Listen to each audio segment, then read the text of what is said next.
Hi there! Welcome to Urbinary, the podcast cataloging the everyday and extraordinary in the city. My name is Giulia, and today Valerie and I will be chatting with Giancarlo Vecchi. He is an associate professor and researcher in the disciplinary field of political science. At Politecnico di Milano, he teaches policy analysis in the master course of urban planning and policy design. He works on public policy analysis with reference to policy design, implementation, and evaluation. And in today's episode, we will dig into technological innovation and transformation of public policy. Urbinary. Before we dive in, we want to share a little more about Giancarlo. He has taught at the universities of Florence and also Milan State University.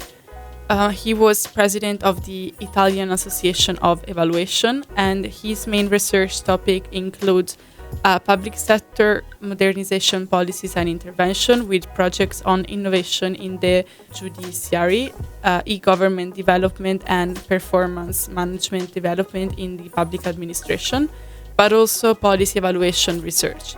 He has recently published the research called How Institutionalization Can Work, Structuring Governance for Digital Transformation in Italy, and we will discover more about this research during the interview. Urbinary.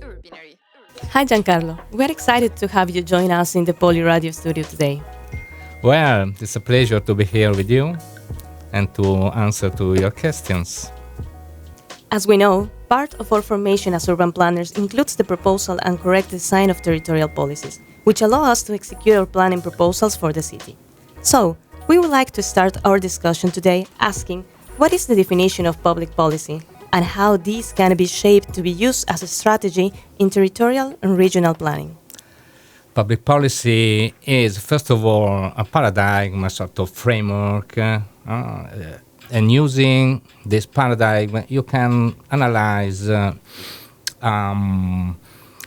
behavior, the activities of the public sectors, but in general, all the actors that are involved in solving collective problems. And in fact, is a way to understand the different interests, different behaviors, different ideas that are involved in delivering services, for example, but in general to solve public problems. Based on your last research, how institutionalization can work, structuring governance for digital transformation in Italy, we're intrigued about the term institutionalization. What does it mean and how this can be successful on public policy strategy?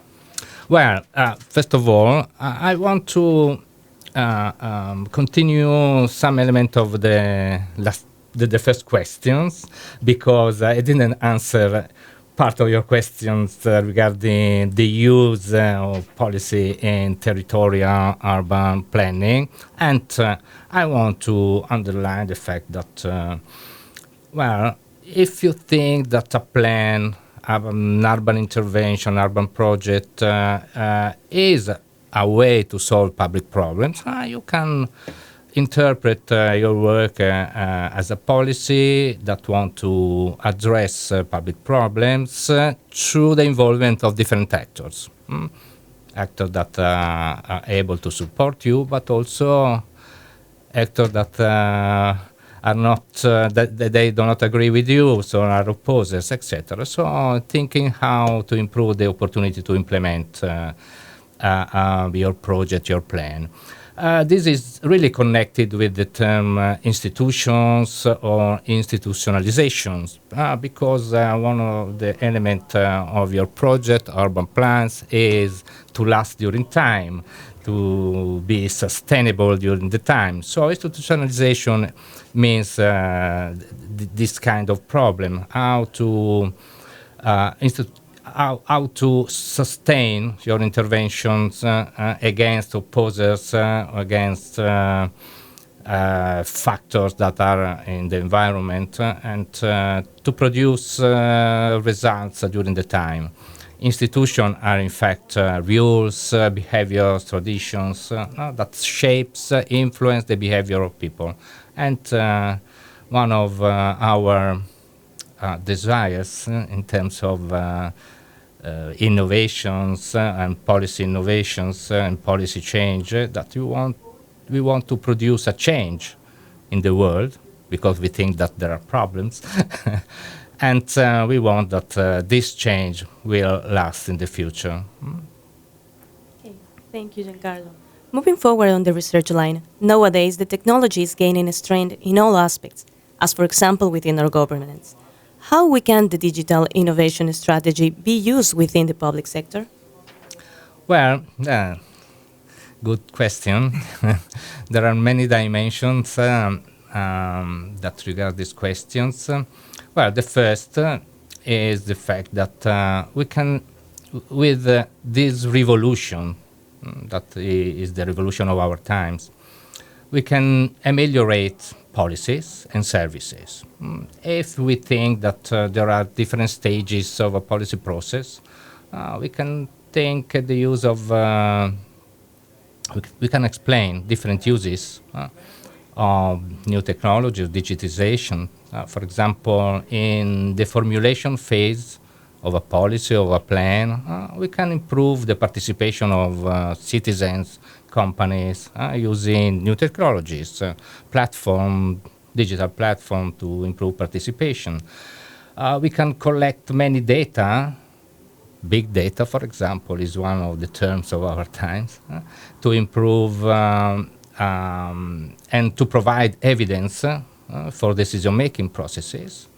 And also we can ameliorate the implementation process with many data that are able to select the different people interested in intervention, service, etc., and also in the evaluation part. But we should be aware about also the limits. There are many debates about the ethical problems and also problems that regard the use and the uses of the new technologies. Think, for example, the problem of privacy. So there are many rights, or the problem that regards minority.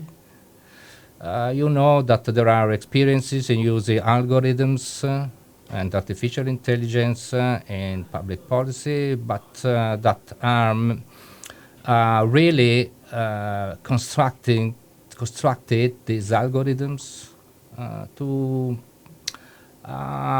sustain a sort of conservatorism thinking, because are made on the analysis of the past. So there are many problems in using this kind of new technologies. So we should be aware of that. We should discuss this. Or finally, you can think at the problem of cybersecurity and the attack on our PC or platforms, etc. Finally, there is, of course, a problem in that regard. Some problem that regards, for example, the capacity to use devices. And they use this kind of technologies. There are part of the population that are unable. You are young, so for you this is normal to use technical devices, but there are part of the population not able to do that. So we should think also to this kind of part of our target groups. Continuing with the discussion, how to determine the success of a digital innovation strategy? It is possible to replicate such a strategy in different contexts? Well, one of the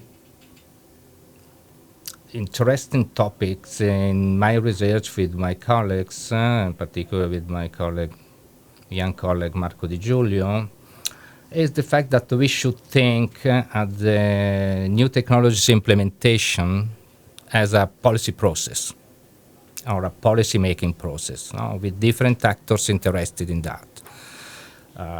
Part of the actors are are supporting the introduction of new technologies. Part of the actors are against because it's not a neutral introduction of something. You are changing organizations, you are changing the power of people in addressing problems, etc. So it's important to think at the introduction of new technologies as a way to change organization, our life, our position, etc. So it's important to study as to implement new technologies in public sector, in the relation among public sector, private sector, and third sectors, in a way that is able to solve problems and avoid extra effects, side effects, negative side effects. This one of the main terms during these times is regard the platforms. Airbnb, Amazon, Spotify, etc. And also in the public sector, there are platforms. Think, for example, the electronic identity, electronic payments are based the clouds in which you can store all the data of public administration, and so are realizations that are interesting because you need to do that, and for the performance of the platforms, the interaction among public organizations, private organizations, for example, banks or credit cards providers. You need the help of developers of ICT, young startups, for example. And finally, you need the participation, involvement of citizens and companies, because if citizens will use platform, many other services are interested in be inside the platform, so you can enlarge the capacity of the platform to continue to develop the services. So it's an interesting thing. The transferability, the problem is that contexts are different. It depends not only on the capacity of the organization, but also on the cultural context, economic context. But there are theories that are able to support the diffusion process. For example, mechanisms that are able to change the behavior, strategies that help leaders or policy entrepreneurs to improve the capacity to transfer and to, we can't use the term copy, but transfer is a good term to underline the fact that contexts are different. Always you should think about how to adapt innovation. Well, that's really interesting. Finally, through the study of the role of digitalization and ICTs in innovation processes, how can you describe the role of the cities as a pillars of transformation? Well, another good and complex question. Well, I try to answer synthesizing some direction of the reflections. First of all, it's clear that cities and metropolitan urban areas are a relevant pillar for the technological development.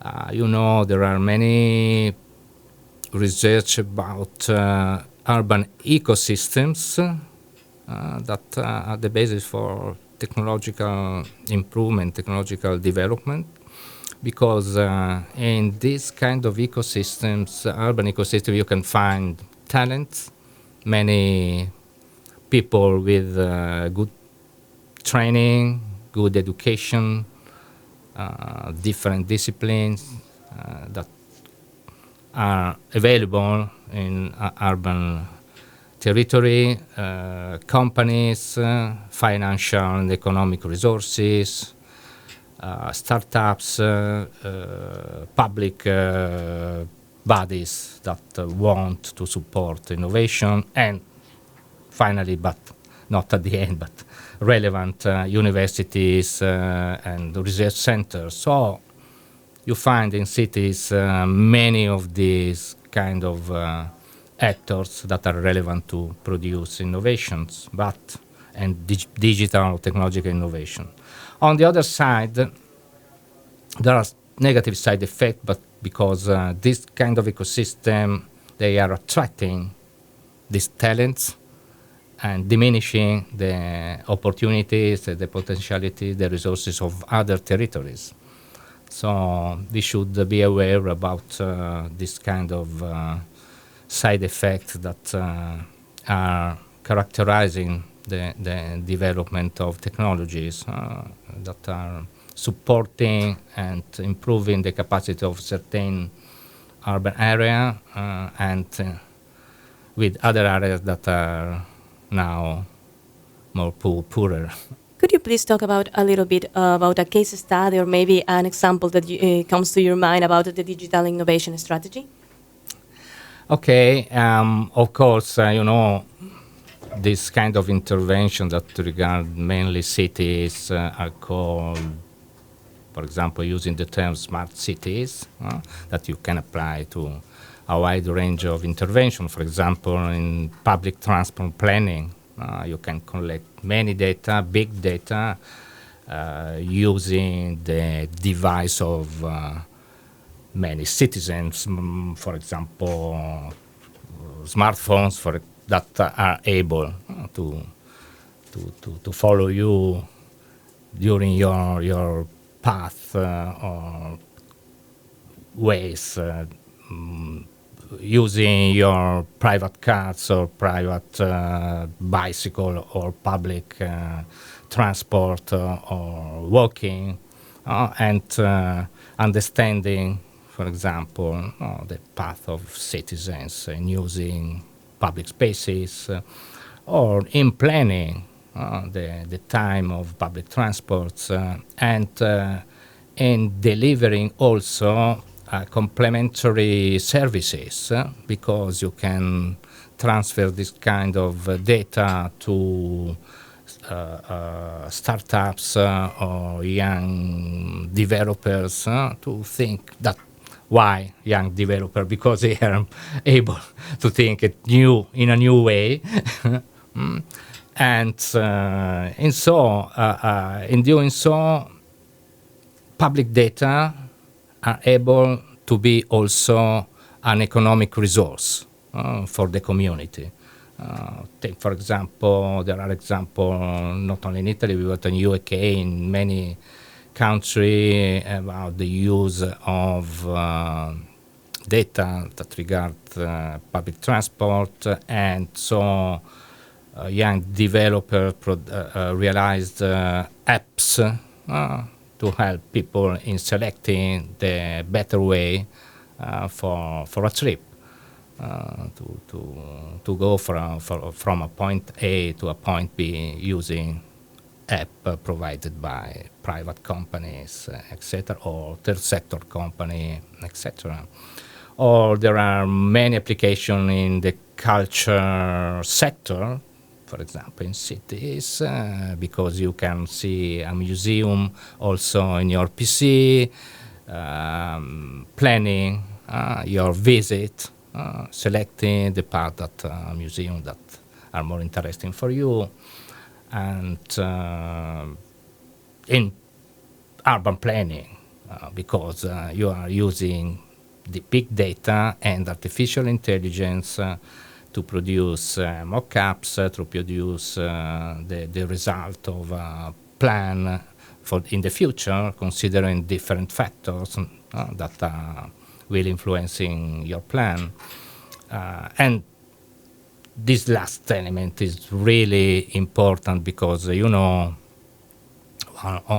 of the main capacity of planners, urban planners, is to construct and to explain and to show a possible future.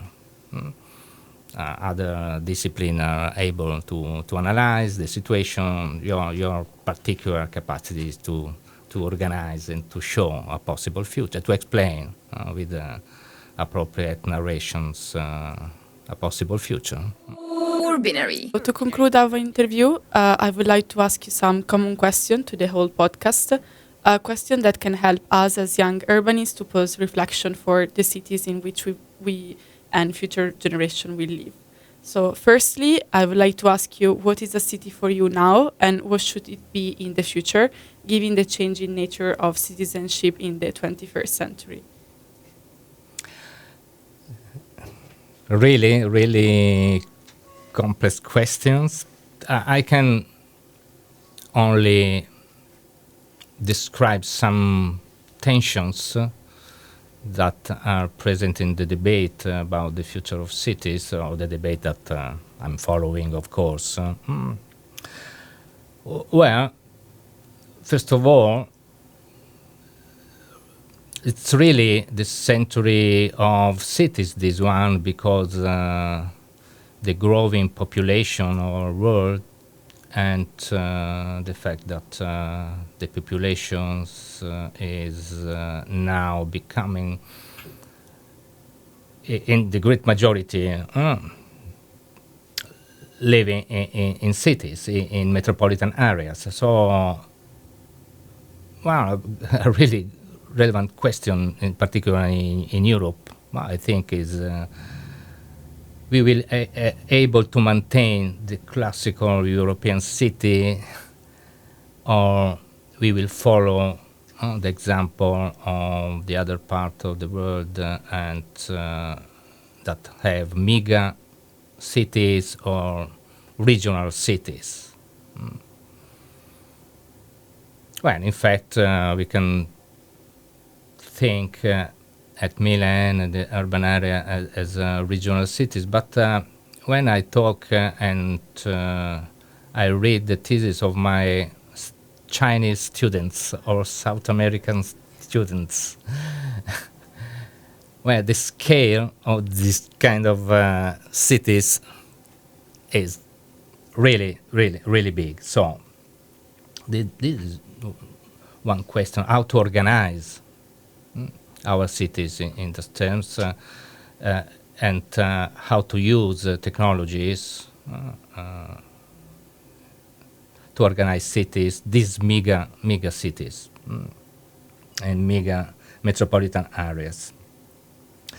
The second direction of the reflection is the fact that not only in mega metropolis, but also in our cities, the complexity of society is improving.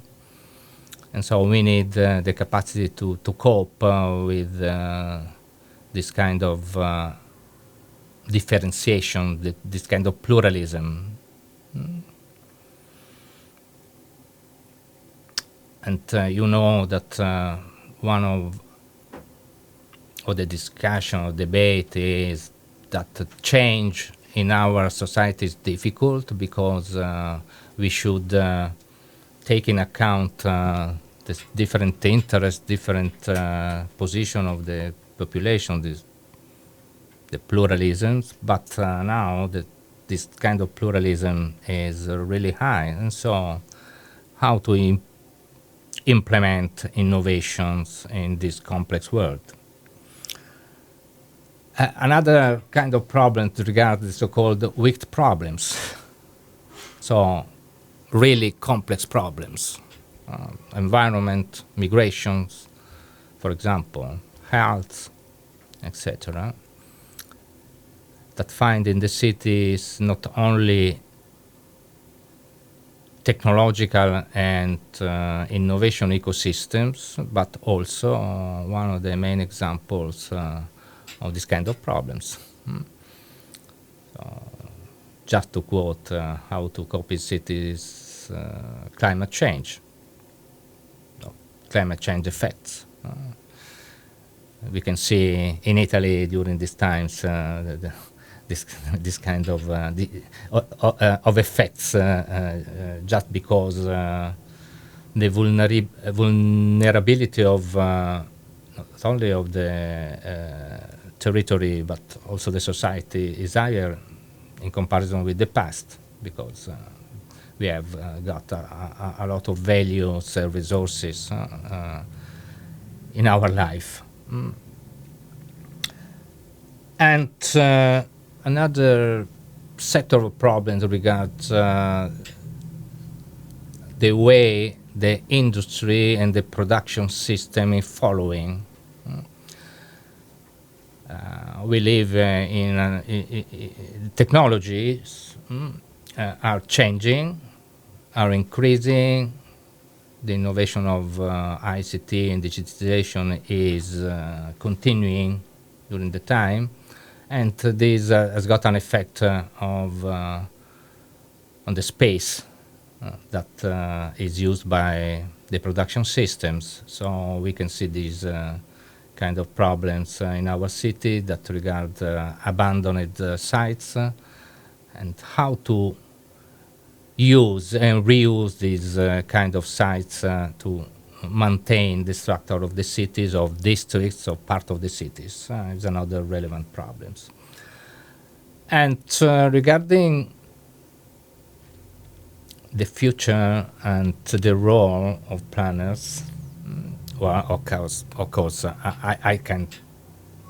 I'm not able to describe many things. It's not my sector, but I can underline some elements. Well, we need to deal with problems, integration, more integration among the different public bodies, but in particular an integration among public bodies, private companies, third sector, universities, etc. No, the so-called ecosystem of actors, and to maintain and to institutionalize these ecosystems, we need the capacity of someone to connect the different disciplines.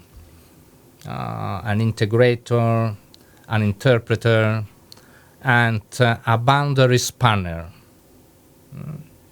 able to connect and to maintain the connections among these different sectors, different actors, etc.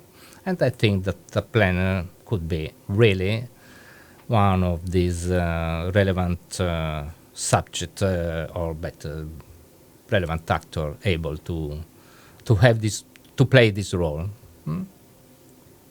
Okay, so some keywords that we should reflect on are dimension, technology, and digitalization, the structure of the society that it's becoming more complex, and also some complex problems as the environment or the migration, but also the, as you just said, the integration and connection among different actors. So we thank you for joining us. Thank you. It was a pleasure to be here. Thank you for this invitation. Good luck for your studies. In the next and the final episode, Maya and I will discuss with Reza Shirazi about environmental justice and injustice. We will also discover how movies can be a tool for exploring issues in urban planning and in our cities. Urbinary, the podcast cataloging the everyday and extraordinary in the city.